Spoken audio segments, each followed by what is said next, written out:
Come one, come all to the next episode of Vinyl Stallions.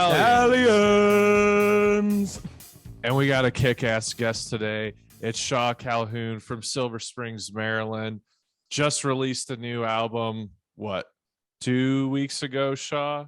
Yeah, I'll say roughly. Yeah, my regards. And it's excellent. If you haven't listened to it, check it out on Spotify. My regards, Shaw Calhoune. Excellent album.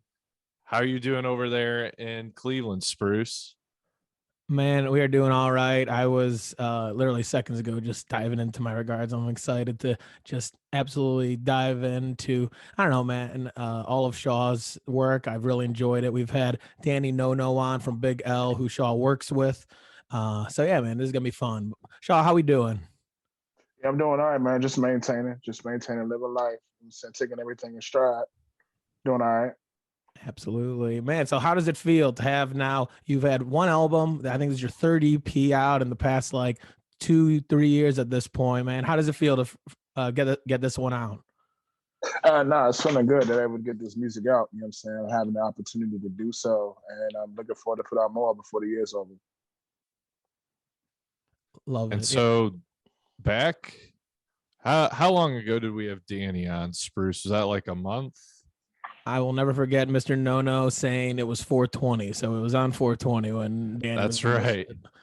So back when we had him on, he said, "It's a great day."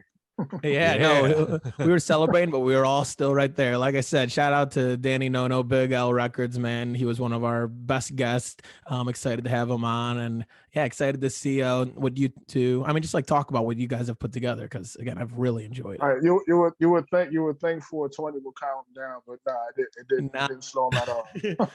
Oh, he was fired up. I love going back and listening to that episode. So shout out to NoNo.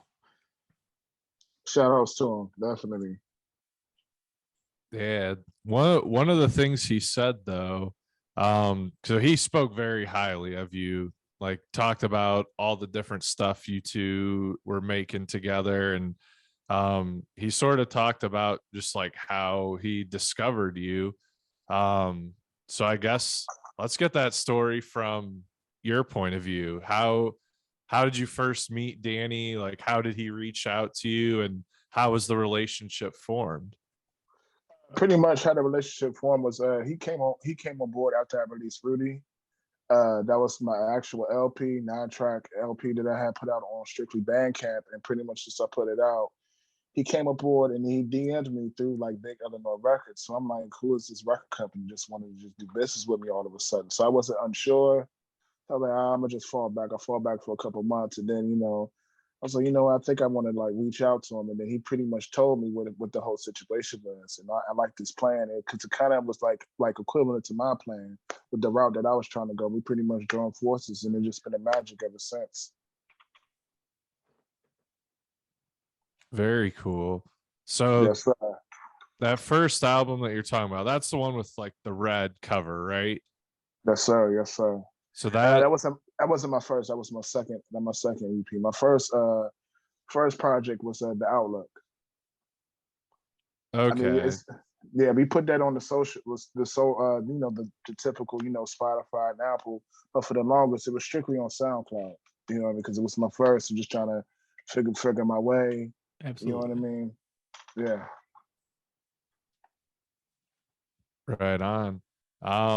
So yeah, that was like one of the things he said too, is so you're in Silver Springs, Maryland. He's in southeast Pennsylvania, sort of near Philly. So not too far apart. Nope. He said that you guys recorded both Goat Cheese and My Regards all in the same session. Yeah. We recorded Goat on Saturday, and then My Regards was Sunday, because like how of a positive outlook My Regards was. We would just say, hey, when we just say this for like Sunday, because how what Sunday brings. So we recorded out on Sunday and recorded Goat on Saturday. That just sort of blew my mind, because when you listen to them, they both have like very different feels. Like I sort of feel like Goat Cheese has like a more like jazzy feel to it. Mm-hmm. I guess My Regards does too, but like you get a little bit less of the horns. and Right, all right. that. A lot more the female backup singing. Yep, yep, yep, yep. Indeed, it was more with my regards. It was a little bit more soul sample versus with Goat Cheese. Like how you said, it was more jazzy. But I think, in my opinion, I think Goat was a little bit more hard in terms of the drums and the production. Versus my regards was like a little bit less drum. It's more like soul chops and soul samples. Is there one that you're partial to more than the other, or do you have the same love for both of them? Same love, man. Same love. Right same, on. Oh yeah. same love. Same love. So with that like process leading up to like going to Danny's place and knowing that you're going to be doing these two, did you guys like just talk a bunch over like Zoom or whatever and like get everything squared away, or was it kind of like, hey, you know what? Well, here's some ideas. Let's like roll with them each day and see where it takes us. I pretty much like always knew the direction that I wanted to go personally in terms of production.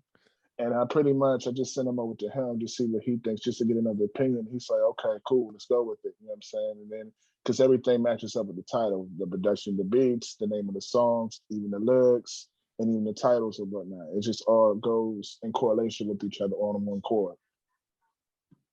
Very nice. And in regards to like kind of the backing track stuff, is that all like Big Al, Danny, NoNo doing it, or are you throwing some of that stuff in there too? He just comes with the creative of the names, but in terms of me writing the lyrics and me executing, me recording, that's all me. Okay, very nice, dude. Yeah, some of these backing tracks, especially on My Regards, I were just like, I mean, just with those voices going on, I just got the kind of a like Through the Wire vibe, like just that, Right, just like all that, and I freaking love, I don't know, that kind of just rap music because that stuff just drives, it keeps that feel going, and you're just rolling over it. I really, right, really right. enjoyed that, man. I've listened to My Regards, I think, like 3 times today. I freaking love it because it's Appreciate it, quick man. as well. It's like Thanks. 12 minutes, but man, you get straight to the point going through those, like each song.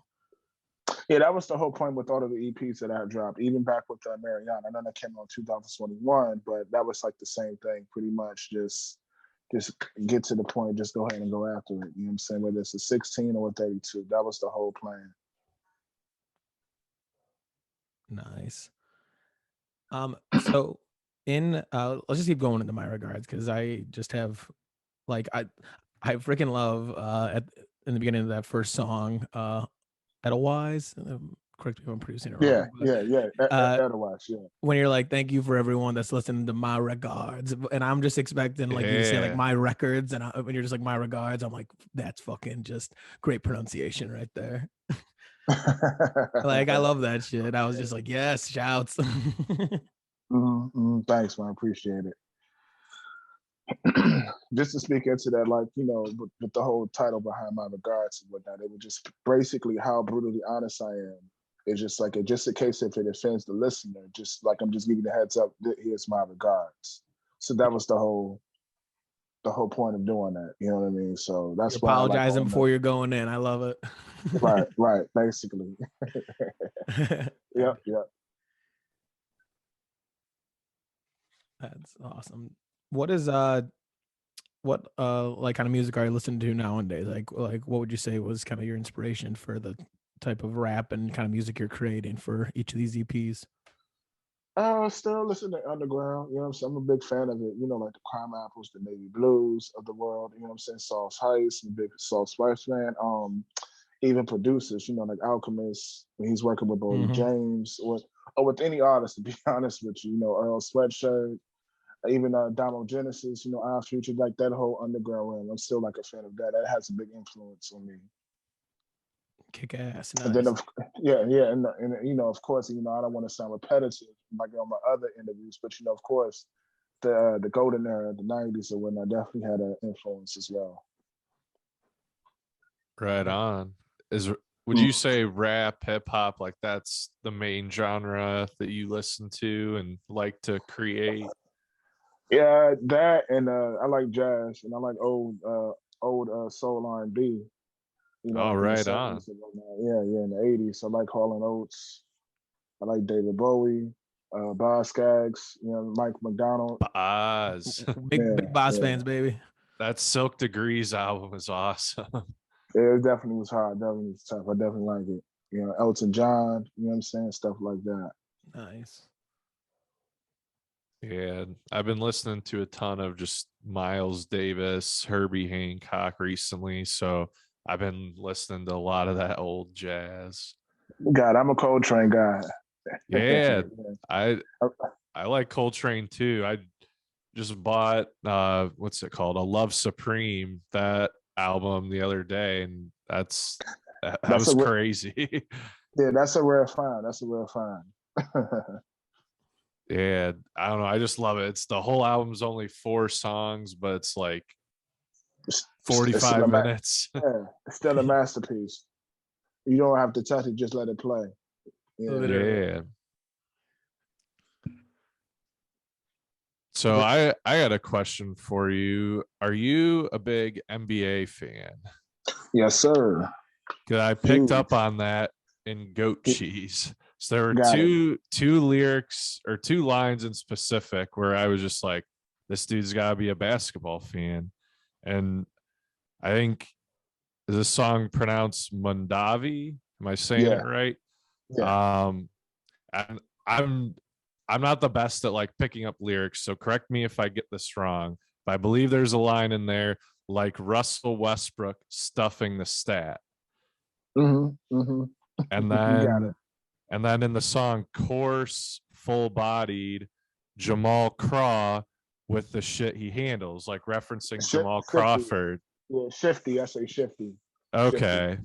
Yeah, With the that's shifty cool. handles. Okay. Mm-hmm. I just thought that was cool because I'm a huge NBA fan too, and I appreciated those references. Cool. Appreciate it. Yeah, I'm definitely a huge NBA fan. You know what I'm saying? I love ball. Dude, Right on. who's gonna take it home? We got the Final Four. Warriors kicking fucking ass. Golden State, unfortunately. Yeah, man. We're from Cleveland. It is unfortunate. Right. Yeah. And looks like Cleveland they peaked at the right time. You know what I mean? It was on cruise control all season, but when it came around the playoff time, I believe they turned it up a notch. Dude, yeah. Especially Jordan Poole. Mhm. Yeah. Dude, He's so good. And like I'm seeing Andrew Wiggins just like dunking on Luca last night. Like that man was our first pick, and we traded him for K-Love, which obviously shit worked out and whatnot. But I literally have a Cavs Andrew Wiggins jersey in my closet right now because, and he didn't even play a Wow. single damn game. That's I said it. They sold those the minute they announced the pick. Dude, I literally swooped Right. it, and then I was like, well, hopefully he's just a fucking dog, and it's like owning like a Kobe, like Charlotte Hornets jersey. Like, Right. It's funny how you brought that up. I knew that trade was gonna happen. Like I yeah, knew it. Like dude, it was bound, dude. LeBron's pulling those strings. yeah, you know. It's Are the way, you but a hey, it all worked Sixers out. fan or A six Wizards? believe it or not, but I was. Well, I say I am. I'm a Trailblazer fan. You know what I mean? I know we're Okay. going through a down year. You know what I'm saying? After my boy McCollum had got traded. But Yeah, hey, that's a Cleveland boy as well. Yeah, he's from Canton. oh, okay. That's not. Yeah, he definitely a good ball player. The proof is in the pudding. He's one of the main reasons why Pelicans got into the playoffs. So I mean, he is a high caliber player. I did What? hear talk. I'm not sure if it was Levine, maybe either go to Portland or Donovan Mitchell. I heard of his talks, like rumblings Yeah, that I may did see the happen. I did see Yeah. the Levine one, how he would definitely be open to it. I'm kind of one of the He's more just a free agent, so he could sign wherever. Got it. Donovan would have to get traded, but yeah, like it's the same story every year with them in the playoffs. So I could easily see him just being like, yo, I want out. The question is, what would Portland give Utah? Like, I mean, right now you guys got Dame, and there's not a whole lot of other assets. All right. They even get traded away. Powell, Poe, is he? Yeah, What's Norman Powell, he's on the Clippers now. Right. Oh my gosh. Yeah, I went through it this year. I went through it. Yeah, it's a journey, but damn. Yeah, it is. Well, hell yeah. All right, so back to kind of your records and whatnot. So where do you record? Do you just have a nice setup in your house, or you go somewhere? And I recorded up at Kaleidoscope. That's more near Danny NoNo's basis up there in Lancaster, run by Ben. Ben and John. Those are the two guys that they pretty much they worked the whole entire studio. That's where I was recorded. That's where I recorded Goat and My Regards at. Kick ass. Shout outs to Ben and John. Yes, sir. Yes, Yeah, sir. man. Shout outs to them both. Yeah. Absolutely. Shout out. Can you give us you kind of gave us a little like setup from My Regards. Can you give us the inspo behind the Goat Cheese title? Oh, of course. They were just pretty much all like wine references. Because pretty much, like if you go to like a wine and cheese party, usually that cheese is usually goat cheese. So True. we just pretty much we usually just paired it up together, and like all the like the names on it is pretty much just wine references. Nice, dude. Oh, I fucking love goat cheese. That makes sense now. More the course, like with parentheses, full bodied. It's like it's a full bodied wine. Yes, sir. Yes, sir. That's nice. Yep. That's nice. Yeah, I noticed too at the end a lot of those songs, it would sound like a clip from like a 60s or 70s show where they're like talking about cheese with that was Danny. No, he picked that one out. That was a good pick that he found. That was a good find. You know what I'm saying? Shout outs to him. I don't know. Both of those EPs, I thought were very good all around. Do you guys have a favorite? Which one did y'all like more, or just equally the same? I would probably lean Goat Cheese just by a hair. I'm really into that jazz, so like I don't know. They're both really good, but I would give it to Goat Cheese by a hair, especially because we had those NBA references in there. Got it. Cool, and so yeah, I guess we're gonna split it down the middle because I'm leaning towards My Regards a little bit as well, man. Because like I said, I just love those backing tracks and like the women's voices and like just everything being big. So yeah, you got the Stallion split right down the middle. Yeah, tug of war over here. Tug of war. My Regards, Goat Cheese. My Regards. Fucking love it. Do you enjoy seeing like live concerts, live music? If so, like who have you seen recently or have planned for the summer? I haven't really seen anybody. I know like the concerts are slowly but surely opening up, you know what I'm saying? Post pandemic or whatnot. But I'm definitely looking forward to be honest, me getting on stage. You know what I mean? I got some shows lined up pretty much soon. So that's pretty much all I'm looking for. That's pretty much what I'm looking for, to be honest with you. Hey, I fucking love it. So like what venues are around you then that you like to hit and are just like dope ones? Yeah, definitely.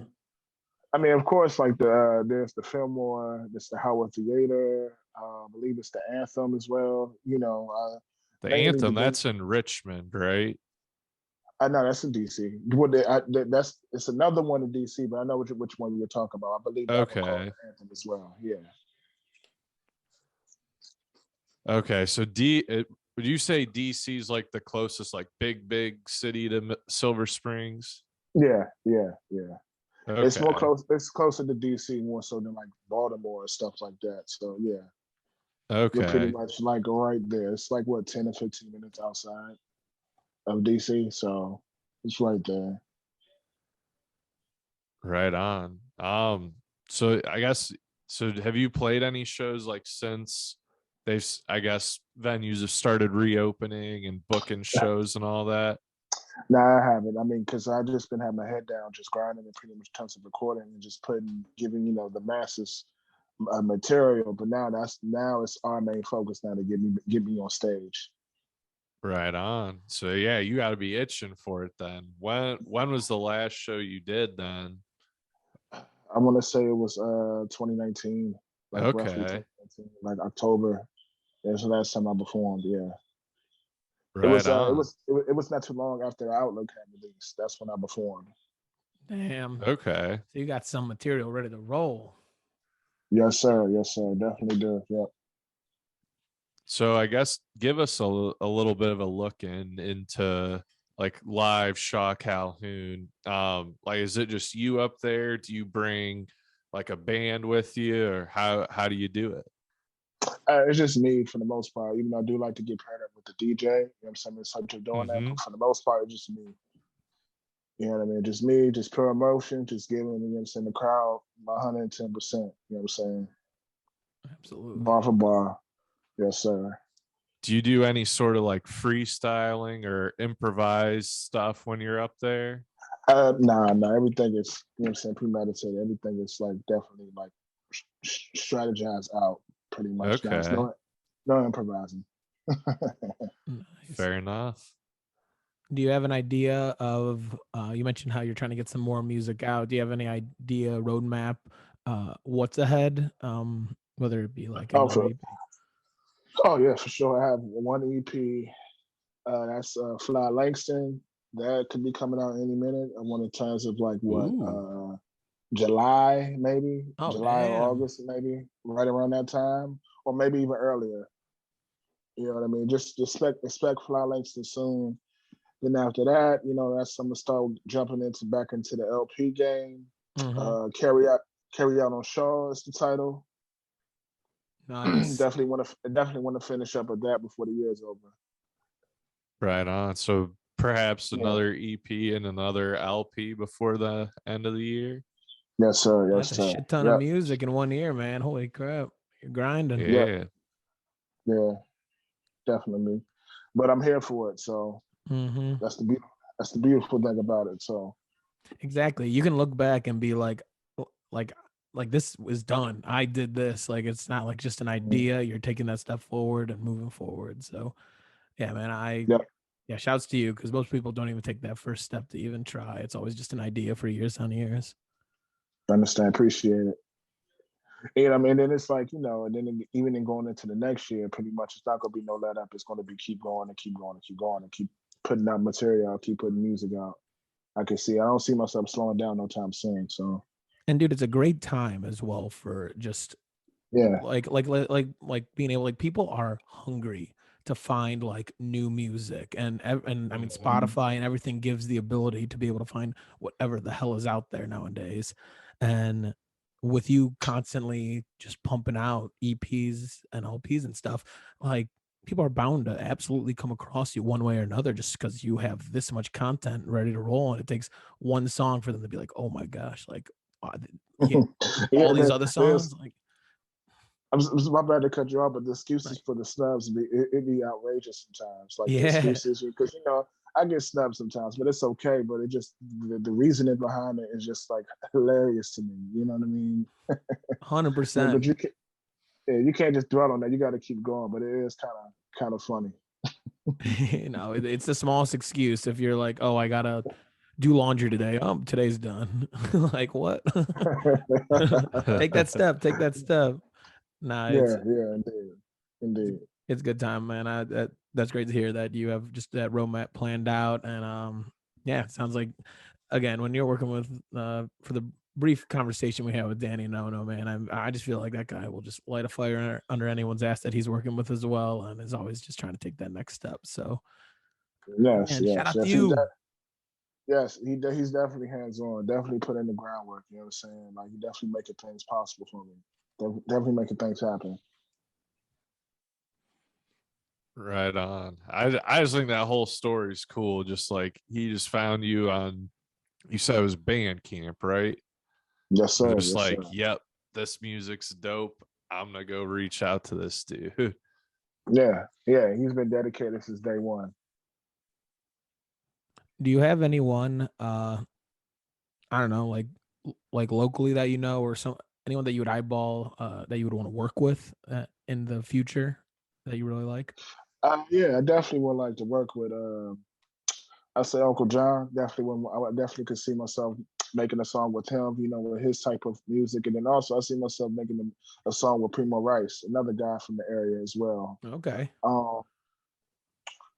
Those two. I guess definitely I would love to do something with like the guys from the Diamond District group, in terms of whether it's Odyssey or YU.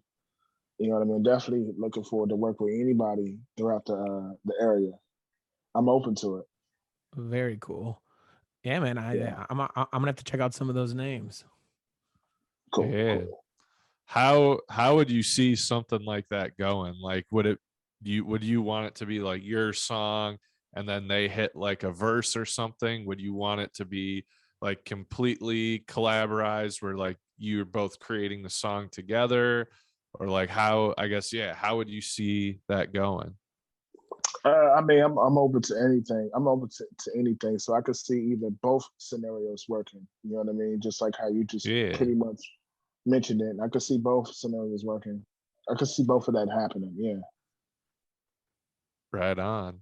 Yeah, because I don't know, I think like both of those elements can be really cool. Like when you see, like, trying to think of a, like Kanye, he does that on a ton of his albums where he'll have Right. like a mix of songs where he created it, but he wants this artist's voice here in this song. That And then feature there's life. also like that whole album he created with Jay-Z where it's both of them like collaborating on the entire project. Right. In terms of that, like, I mean, I don't know about collaborating with another artist with the entire project. I haven't found that gel yet, but I Yeah, mean, yeah. in terms of song, yeah, I'm all up for it. You know what I mean? Even I do admire the two, you know what I'm saying, the two rapper duo, one album. I do like that, but I don't think I haven't found my match yet. Right on. And that's definitely something you want to be picky with. Right, indeed. Yeah, that's got to come naturally to fully dive in with Yeah, someone. for sure. It can't be forced. I don't like anything that's forced. I hate it. Dude, I feel that too. Fucking T. Like, just suggest an idea, do something. Don't tell me what to play or do something. I play guitar, so I fucking hate that shit. Cool. All right, so let's go back like even further. Like, I guess, how did you just originally, like way back in the day, just get into music in general? Like, were your parents really into it? Was it just like were you one of those kids who just always had his headphones on the bus, or? Yeah, I did. I was one of them kids who always had the headphones, but I went through so many Walkmans and Discmans. Like, Yeah. it's not even funny.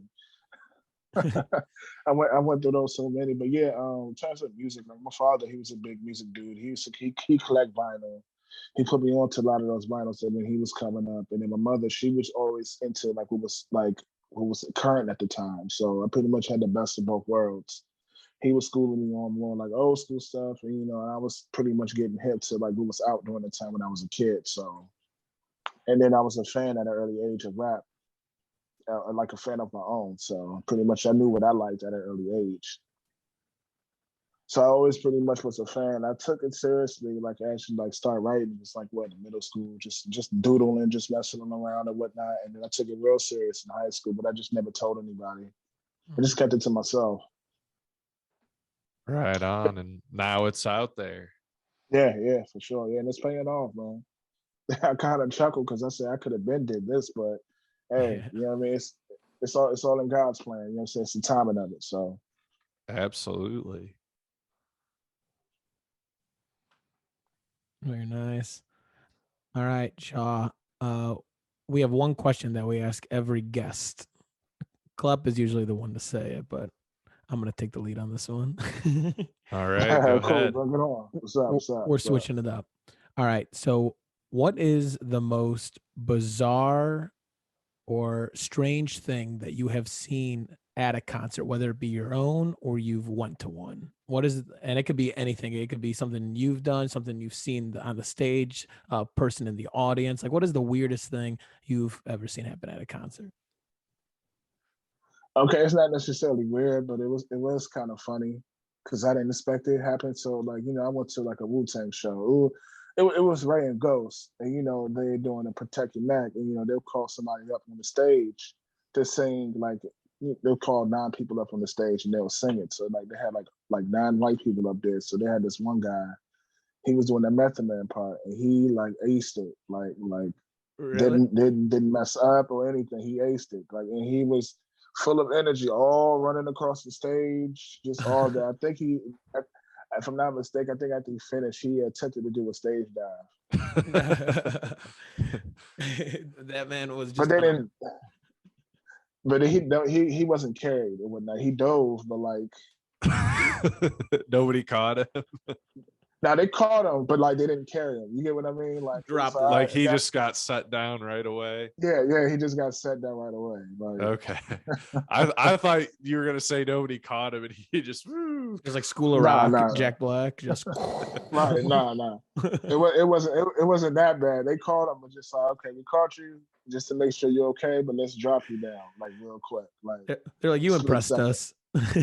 You're running back and forth, hitting every fucking line. Come over here, kid.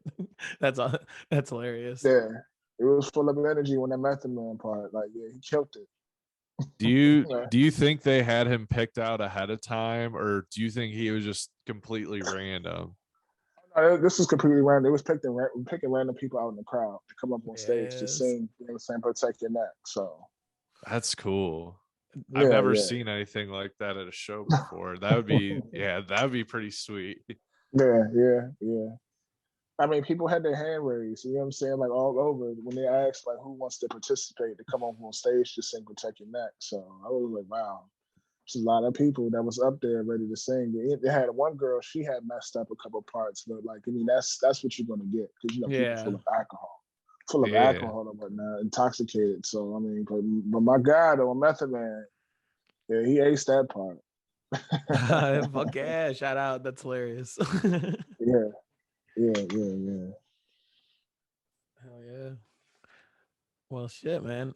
I appreciate you coming on. Like, honestly, like it's great to be able to, like, I don't know, be in touch, be able to freaking do this via Zoom. The beauty of Zoom. You're in Maryland, we're over here in Ohio, but we're still being able to connect, still being able to hear some music that I would have never found out if it weren't for Danny and NoNo reaching out to us, and then the whole chain of events. So, but appreciate you taking some time on your what is it, Monday, to do this. Nah, man, it's no problem. I'm opening up. Definitely want to come back on the show soon, man. I definitely dig this show. Yeah, sure. Well, thank you. Yeah, we'd love to have you back. Yeah. We'll be keeping an eye out for that new EP, and then, man, sometime this summer. Let us know when that drops, because, we'll post about it on our Instagram, our Twitter, let people know about it. And we'd love to have you on to talk about it, too. Yes, sir. Fly Langston coming soon. So let's go. Cleveland, USA, get ready. Shock Calhoune. And if you haven't checked it out, My Regards again just dropped a couple weeks ago. That shit is fucking awesome. And a lot more coming, as we just talked about. But Sean, to end every podcast, we like to do a little neigh because we're a bunch of stallions. But we're going to do a little sign out first. So my name is Spruce. I'm Clep. Yeah, this is Shaw. And this has been another episode of Vinyl Stallions.